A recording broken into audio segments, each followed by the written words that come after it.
33 calon menteri telah memenuhi panggilan Presiden Joko Widodo dan sebagian diantaranya pun mengaku diajak berdiskusi guna memecahkan sejumlah persoalan.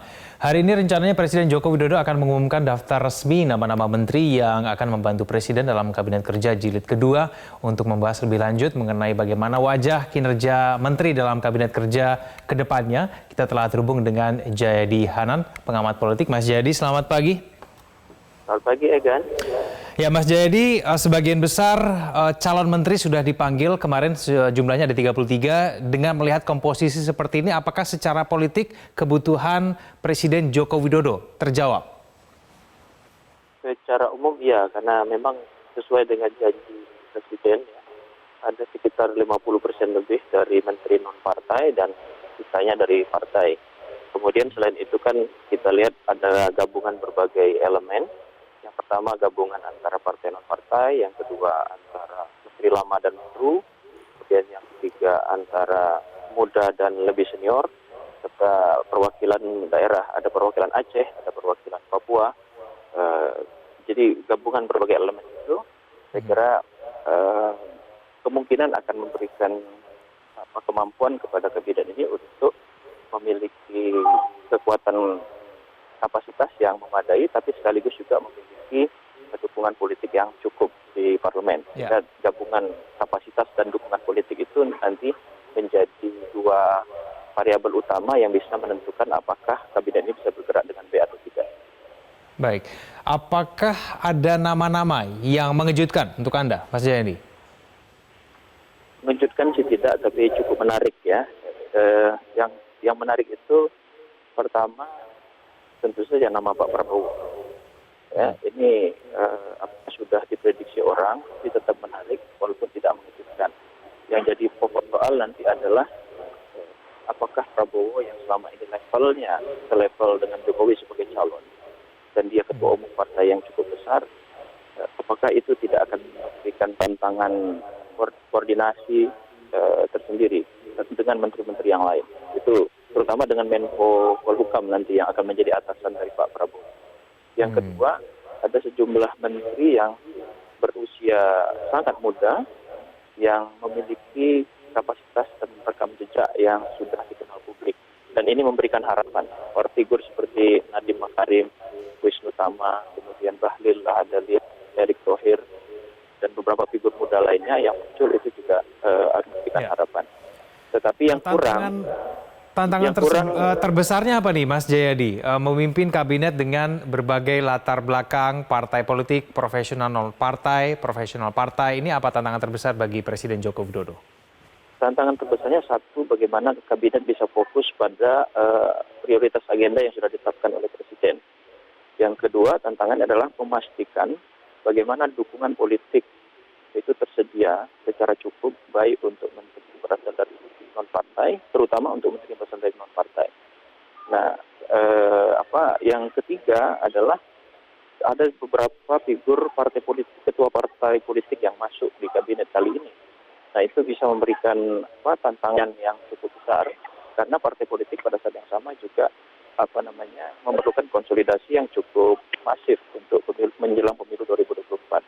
Nah, tetapi tantangan itu bisa diatasi oleh Presiden dengan menyediakan kepemimpinan atau leadership yang kuat. Jadi Presiden betul-betul harus tanpa beban berada di depan, menjadi the main driver utama dari kabinet ini, dengan alat ukur utama dari Presiden sebagai tujuannya adalah prioritas agenda yang sudah ditetapkan itu. Mas Jayadi, bisa tidak kemudian dipastikan bahwa kabinet yang bekerja, kabinet kerja jilid kedua nanti semua akan solid, tidak hanya kemudian kepada partai, tapi juga terlebih solidnya kepada Pak Jokowi? Tidak ada jaminan, tetapi paling tidak di 3 tahun pertama, partai-partai itu bisa diajak untuk lebih fokus untuk mengurusi kabinet ya. Nah, di tahun 4 ke 5 itu mungkin partai-partai sudah mulai buyar konsentrasinya karena menuju pemilu 2024. Tetapi kita harus lihat lagi. Saya kira kuncinya ada pada apakah menteri-menteri yang mengeksekusi langsung agenda-agenda prioritas yang ditetapkan oleh Presiden, yang 5 agenda utama yang disampaikan Presiden pasca pelantikan itu, apakah dia diberikan kepada orang-orang partai atau orang non-partai. Dugaan saya kebanyakan menteri-menteri yang mengeksekusi langsung agenda-agenda prioritas presiden itu diberikan kepada non-partai. Seperti Menteri Keuangan, Menteri Infrastruktur, Menteri Pendidikan, Menteri yang terkait dengan kesehatan dan sebagainya. Kalau itu dilakukan oleh presiden, maka walaupun partai-partai nanti mulai buyar konsentrasinya menjelang tahun ketiga dan keempat, tetapi paling tidak tim yang mengeksekusi langsung agenda-agenda prioritas presiden yang 5 itu bisa tetap dipastikan fokus. Mas Jayadi, hal-hal apa sebetulnya yang bisa membuat kabinet kerja jilid kedua ini tidak solid? Pertama, apabila presiden tidak mampu melakukan koordinasi yang cukup terhadap partai-partai, itu akan membuat koordinasi menjadi sulit. Yang kedua, apabila partai-partai itu sejak awal sudah punya agenda masing-masing. Jadi kuncinya ada pada bagaimana presiden memastikan agar setiap anggota kabinet, partai maupun non-partai itu punya loyalitas utama kepada presiden. Baik, karena hari ini merupakan pelantikan dan rencananya akan secara resmi akan diumumkan pos-pos kementerian mana saja yang kemudian akan diisi oleh orang-orang yang sudah kita saksikan kemarin. Apakah ada hal-hal menarik yang mungkin masih bisa kita tunggu pada hari ini, Mas Jayadi? Ya, saya melihat sampai pagi ini tuh ada jumlah menteri perempuan masih sedikit ya. Saya belum menghitung, tapi kayaknya tidak sampai 8 orang seperti di kabinet Jokowi jilid pertama. Jadi menurut saya kabinet menteri-menteri perempuan harus lebih banyak yang muncul gitu. Di luar itu saya kira komposisinya sudah memberikan jalan tengah antara keinginan presiden untuk fokus pada 5 agenda itu dengan upaya untuk memastikan adanya dukungan politik yang cukup bagi kabinet itu untuk bergerak ke depan. Baik. Mas Jayadi, bagaimana dengan peran oposisi? Kemudian ada beberapa partai yang sebelumnya sempat diisukan akan masuk ke kabinet kerja Presiden Joko Widodo, namun demikian ternyata tidak jadi. Anda melihat nanti peran oposisi ke depannya akan seperti apa, Pak? Kalau berdasarkan sampai pagi ini terlihat ada 3 partai di luar ya, yaitu Demokrat, kemudian PKS dan PAN. Kalau kita total jumlah dukungan dari ketiga partai ini di parlemen ada sekitar 26%. Nah ini menurut saya sudah cukup baik lah, tidak terlalu lemah ya, meskipun bisa lebih besar lagi. Tetapi ini tidak berbeda jauh dengan kabinet Jokowi jilid kedua, di mana ada sekitar 31% kekuatan partai itu berada di luar parlemen. Nah, oposisi yang dari segi ukuran ini cocok dengan perkiraan jumlah oposisi di masyarakat. Survei-survei nasional Lembaga Survei Indonesia itu menunjukkan ada sekitar 25-30% dari masyarakat itu yang selalu menyatakan tidak puas dengan kinerja presiden selama 4 atau 5 tahun terakhir. Itu artinya ada potensi oposisi kritis di masyarakat sekitar 25-30%. Nah, jumlah ini cukup matching gitu, cukup sesuai dengan kira-kira kekuatan oposisi yang sekarang kemungkinan berada di parlemen. Apabila benar bahwa Demokrat, PAN, dan PKS tidak masuk di kabinet, Demokrat terutama. Tetapi kan kita masih harus melihat beberapa jam terakhir ini. Bisa saja ada kejutan, misalnya Demokrat tiba-tiba masuk. Baik, masih kita tunggu untuk hari ini Mas Jayadi ya. Tapi begini Mas Jayadi, kalau kita cermati pada hari kemarin ada beberapa orang yang dipanggil oleh Presiden Joko Widodo, kemudian secara terang benderang gitu sudah menyampaikan kira-kira jabatan apa yang kemudian nanti akan diembannya begitu di kabinet kerja jilid kedua. Salah satunya adalah Prabowo Subianto yang kemudian menyampaikan bahwa pertahanan merupakan salah satu yang diminta oleh Presiden Joko Widodo. Seberapa strategis sebetulnya Kementerian Pertahanan di tangan Prabowo Subianto? Secara Menteri Pertahanan itu sangat strategis. Satu, Menteri Pertahanan itu bagian dari triumvirat ya. Menteri Pertahanan, Menteri Luar Negeri, dan Menteri Dalam Negeri. Itu bagian dari triumvirat. Jadi sangat strategis posisi politiknya. Yang kedua, anggarannya sangat besar. Bisa mencapai 160-an triliun. Yang ketiga, masalah-masalah atau tantangan pertahanan di Indonesia ini, baik di dalam negeri maupun yang berasal dari luar, itu sangat kompleks saat ini. Termasuk dengan adanya tantangan baru melalui cyber security.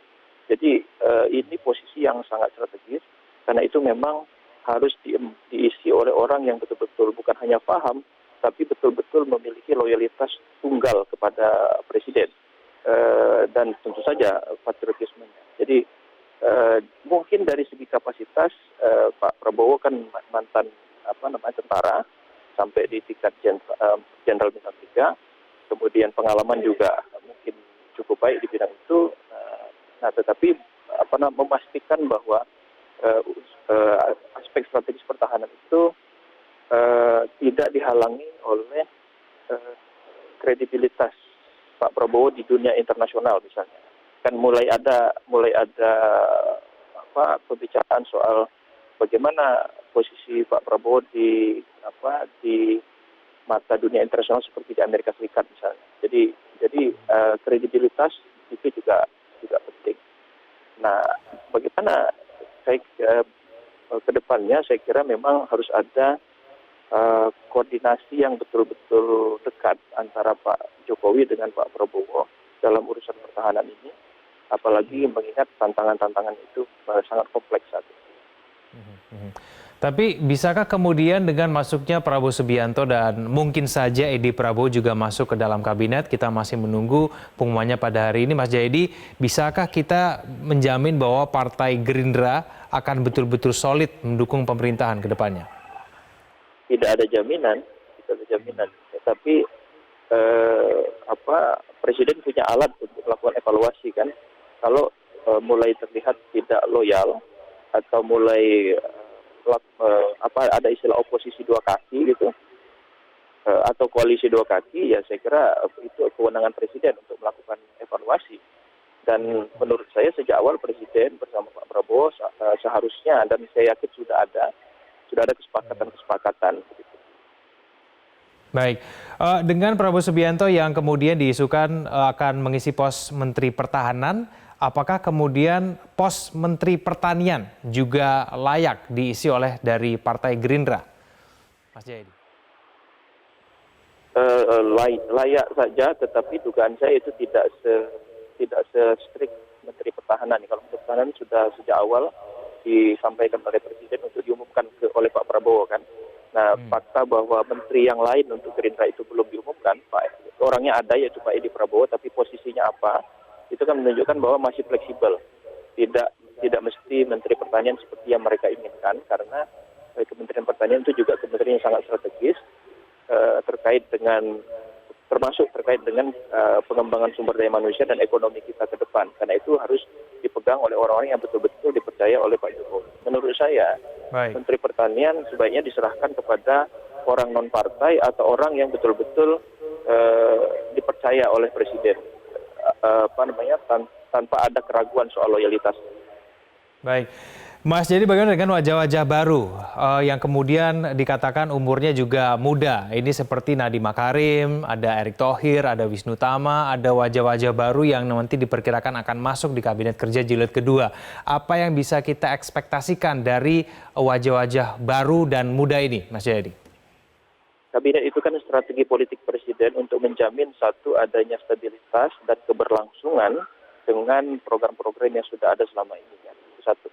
Yang kedua, menghadapi tantangan ke depan diperlukan inovasi dan kreativitas yang sangat menjadi ciri dari dunia milenial yang dihadapi oleh kabinet ini ke depan.